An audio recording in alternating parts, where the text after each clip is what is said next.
Good morning everyone, welcome back to my channel. So আজকে হচ্ছে শনিবার আর এখন মোটামুটি 10:30-11:15 বাজে। তো কালকে রাতেও বেশ ভালোই কিছুটা বৃষ্টি হয়েছে, আজকেও সকাল থেকে বেশ কিছুটা বৃষ্টি হয়েছে। খুব ভালো, মানে যা গরমটা পড়েছিল সত্যি আজকে দিনটা যত ছুটি ছাটা তো ভালোই লাগছে এরকম একটু বৃষ্টি ভেজা দিনে তোমাদের সাথে। তাই ভাবলাম ছোট্ট করে একটা ভিডিও করে রাখি। আরে গরমটা পড়েছে, এখন মনে হচ্ছে না একটু বৃষ্টি টিষ্টি হলে ভালোই হয়। তো যাই হোক, আজকে ছোট্ট একটা ভিডিও তোমাদের সাথে শেয়ার করছি। সারাদিন কী করবো না করবো, হয়তো বিকেলের দিকে একটু বেরোনোর কথা আছে, আমার বেশ কিছু কাজ আছে, তার জন্য আমি সঞ্চিতা দুজনেই বিকেলে বেরোবো। তারপর যা হবে না হবে তোমাদের সাথে সবটাই শেয়ার করবো। আর চুলের অবস্থা ভীষণ শোচনীয়। সো যাই হোক, আজকে ভালো করে শ্যাম্পুটা করে নিতে হবে। তো ভীষণ চ্যাপচ্যাপে হয়ে গেছে চুলটা, সো আজকে ভালো করে শ্যাম্পু করবো। আর কালকে সানডে, কালকেও বেশ কিছু প্ল্যান আছে, এবার কতটা কি হবে না হবে সবটাই তোমরা একটু করে দেখতেই পারো। যাই হোক, আপাতত সকালে ব্রেকফাস্টটা ভাই বানাচ্ছে, তো দেখিও কি বানাচ্ছে, কি খাওয়াবে আজকে। তো চলো, ছোট্ট করে যখন ভিডিও শুরু করে দিয়েছি, এটা কন্টিনিউ করতে থাকি, তোমার সাথে থাকো পুরো ভিডিওটা এনজয় করো। তো ভাই দেখলাম গরম গরম স্যান্ডউইচ বানিয়ে রেখেছে, আর সকাল সকাল এক গ্লাস দুধ খাবো এই মালকিস বিস্কুটগুলো দিয়ে। কারণ আমার এই মালকিস বিস্কুটগুলো ভীষণ ভালো লাগে, তার জন্য স্টকে অনেকগুলো করে আমরা রেখেই দিই। খেতে ভীষণ ভালো হয়, টেস্টি হয়।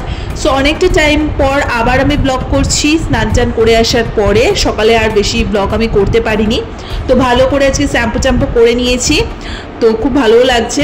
লাল হয়ে গেছে, তো যাই হোক এখন ভালো করে শ্যাম্পু ট্যাম্পু দিয়ে আসলাম। তো যাই হোক, চলো এখন ঝটপট করে ঠাকুরটা দিয়ে দিই, তারপর লাঞ্চ টাঞ্চ করবো। আর বিকেলবেলাটা আজকে একদমই ইচ্ছে করছিল না বেরোতে, কিন্তু আজকে ভীষণ ভাইটাল একটা কাজ আছে, সেটা দেখাবো না। তার জন্য আমাকে আর সঞ্চিতার কাছে বিকেলে বেরোতেই হবে, কিছু করার নেই। নাহলে আজকে এরকম একটা বর্ষার দিনে কার বাড়ির থেকে বাইরে বেরোতে ইচ্ছে করে বলো। তো যাই হোক, ঠিক আছে চলো, একদিকে ভালোই হলো, আমার এমনিতেও শনি রোববার ছুটি থাকে। তো শনি রোববার মেনলি আমি বাড়িতে থাকি না, তো বন্ধু বান্ধবের সাথে আমি এই প্রান্ত ওই প্রান্ত হয়েই যায়, আমার সেটাও হয়ে যাবে। সো যাই, আপাতত গিয়ে ঠাকুর ফাকুর দিয়ে দিই, লাঞ্চ টাঞ্চ করে তারপর ভাবছি আজকে একটা ট্রেনে একটা দুপুরে একটা লম্বা ঘুম দেবো।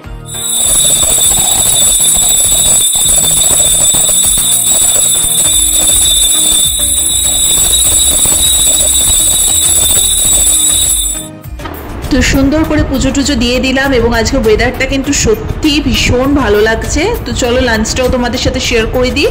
কিছু একটা মাছ টাছ করা হয়েছে, মাছের না অত নাম জানি না, আর পাতলা করে ডাল ছিল, আর অবশ্যই তার সাথে একটু ভাজাভুজি। খাওয়া দাওয়ার পরে আমাদের এই গরমকালে মানে ম্যান্ডেটরি ফ্রিজ ভর্তি করে আইসক্রিম থাকে, চকলেট থাকে, সব কিছুই থাকে বাড়িতে। তো আপাতত অনেক আইসক্রিম শেষও হয়ে গেছে, তো এখন আপাতত ইচ্ছে হলো একটু বাটারস্কচ বারটা একটু বার করলাম। ম্যাঙ্গো ছিল, তো ম্যাঙ্গোটা এখন আমি খাবো না, তো বাটারস্কচটা একটুখানি বাটিতে ঢেলে নিলাম। এটা আমাদের ডেলিকার, মানে গরমকাল আসলেই কোল্ড ড্রিঙ্কস আইসক্রিম ভর্তি ভর্তি এগুলো থাকবেই বাড়িতে রাখা। তো খুব ভালো লাগে। কার কার বাটারস্কচ খেতে ভালো লাগে অবশ্যই জানিও। আমার তো বাটারস্কচের ওপরে ওই যে মানে কুড়মুড় করে কামড়ানোর যে ব্যাপারটা থাকে না, ওই চিপসের মতো কাইন্ড অফ মিষ্টি মিষ্টি লাগে, ওগুলো খেতে আমার খুব ভালো লাগে। তো যাই হোক, খুব সুন্দর অঝোরে এবার বৃষ্টিও শুরু হয়ে গেছে। তো বাইরে পড়ছে অঝোরে বৃষ্টি, আর একটা দেদার ঘুম দেবো না এটা তো হতেই পারে না। চলো ঘুমিয়ে একবারে সন্ধ্যেবেলা দেখা হচ্ছে। রীতিমতো এখন 6টা বাজে, একটা না ঘুম দিলাম। ওয়েদারটা এত সুন্দর, দারুণ মোলাজে ঘুমটা। সো পুরো ঘর ফর অন্ধকার করে এতক্ষণ ঘুমাচ্ছিলাম, বাট ওই যে বললাম এখন একটু বেরোতে হবে। আচ্ছা সত্যি বলছি, মানে এই কাজটা যদি না থাকতো না, আমি আজকে সত্যি পুরো 7টা অবধি ঘুমাতাম। কারণ ইউজুয়ালি যখন পড়ানো থাকে আমাকে কখন আমার সকাল বিকেল আমার এই করেই চলে যায়। তো যাই হোক, বাট ওই যে ছুটির দিনও আমার বাড়িতে থাকা হয় না, এই পাশ ওপাশ করে বাড়ি দিয়ে বেরোতেই হবে আমাকে। তো ঠিক আছে চলো, আপাতত উঠে একটু গরম গরম চাটা খাই, ফ্রেশ হয়ে রেডি হয়ে বেরোই, তারপর তোমাদের সাথে দেখা হচ্ছে। তো গরম গরম চাও খেয়ে নিয়েছি, এবার রেডি ফেডি হয়ে বেরোনো যাক। ওকে, আমি একদম রেডি। সো চলো এখন একটু বেরোই আর কাজবাজগুলো মিটিয়ে নিই, তারপর যা হবে না হবে তোমাদের সাথে একটু শেয়ার করবো। আর একসাথে বেরোচ্ছি যখন, কিছু তো মানে কুচুর আমাদের খাওয়া দাওয়া চলতেই থাকে, সো যা হবে তোমাদের সাথে সবটা শেয়ার করবো। সো চলো, আমাদের দ্বারা ডায়েট হবে না, কারণ প্রত্যেকদিন যা শুরু করেছি মোটামুটি, তো তোমরা আমার ভিডিও দেখলেই বুঝতে পারো, ওই ডায়েট নিয়ে আমি আর বেশি মাথা ব্যথা ঘামাইও না। সো যাই হোক, আর নর্মাল একটা টি শার্ট আর নিচে একটা প্যান্ট পরে নিয়েছি। তো চলো আপাতত বেরোই, আর বেশি বক করবো না, তারপর যা হবে না হবে তোমাদের সাথে ছোট ছোট করে শেয়ার করবো। তো তোমরা সাথে থাকো আর দেখতে থাকো। তো মেন যে কাজগুলো করতে বেরিয়েছিলাম সেগুলো প্রায় অনেকটাই হয়ে গেছে। তারপরে আমি আর সঞ্চিতা ঠিক করলাম যে চল তাহলে একটু চিজ কেক ট্রাই করা যাক। এটা একদম মিও আমরের পাশে একটা দোকান আছে, সেই দোকানটা থেকে চিজ কেকটা ট্রাই করলাম, একদম ভালো ছিল না সত্যি কথা বলতে।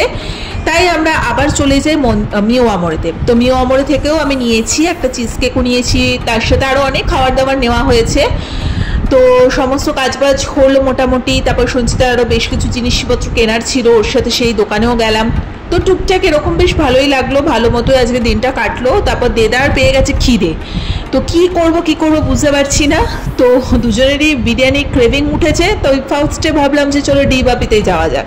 তো যথারীতি আমরা ডি বাপিতেই গেলাম, কিন্তু এতটা ভিড়ের লাইন ছিল যে অসম্ভব ব্যাপার, মানে কোনো মানেই হয় না। তো ফার্স্ট টাইম আমি উজ্জ্বলদার বিরিয়ানিতে আসলাম, মানে যেটা নিয়ে এত বেশি ট্রেন্ডিং।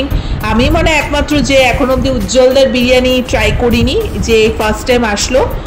বাট আমরা স্পেশাল একটা বিরিয়ানি নিয়েছিলাম আমি আর সঞ্চিতা।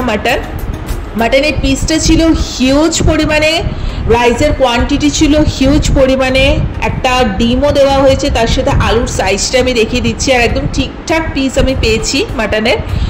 তো এইটা নাকি স্পেশাল বিরিয়ানি, মানে কোয়ান্টিটি দেখতে পেয়েছো, এটা নাকি মানে কি বলবো, কিছু বলার নেই। কোথায় এখন ভাবি যে ডি বাপি আর কোথায় উজ্জ্বলদার বিরিয়ানি, সবাই মানে এত যে হাইপ যে উজ্জ্বলদার বিরিয়ানি নিয়ে মাতামাতি, এটা সত্যি মানে না আসলে বুঝতে পারতাম না।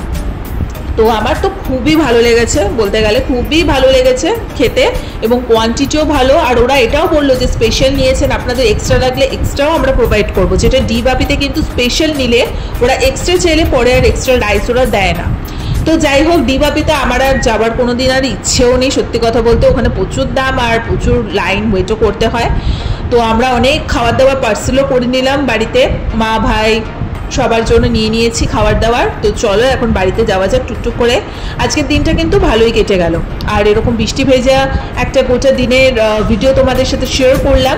তো রাতে ডিনারটাও কিন্তু আমাদের জমে গেছে। আর মিও আমরে থেকে যে চিজ কেকটা নিয়েছিলাম সেটা বাড়িতে এসে ট্রাই করলাম, ফার বেটার, বেশ ভালো খেতে। কিন্তু চিজ কেক কিন্তু অরিজিনাল খেতে হলে কলকাতায় যেতেই হবে, এখানে সব নামেই এরা চিজ কেক বলে বিক্রি করে, আর কিছুই না। তো চলো আজকের মতো এখানেই টাটা। ভালো লেগে থাকলে লাইক কমেন্ট শেয়ার সাবস্ক্রাইব করে দিও। আর যারা উজ্জ্বলদার বিরিয়ানি এখনো ট্রাই করোনি, ডেফিনেটলি ট্রাই করো, আমার তো খুব ভালো লেগেছে।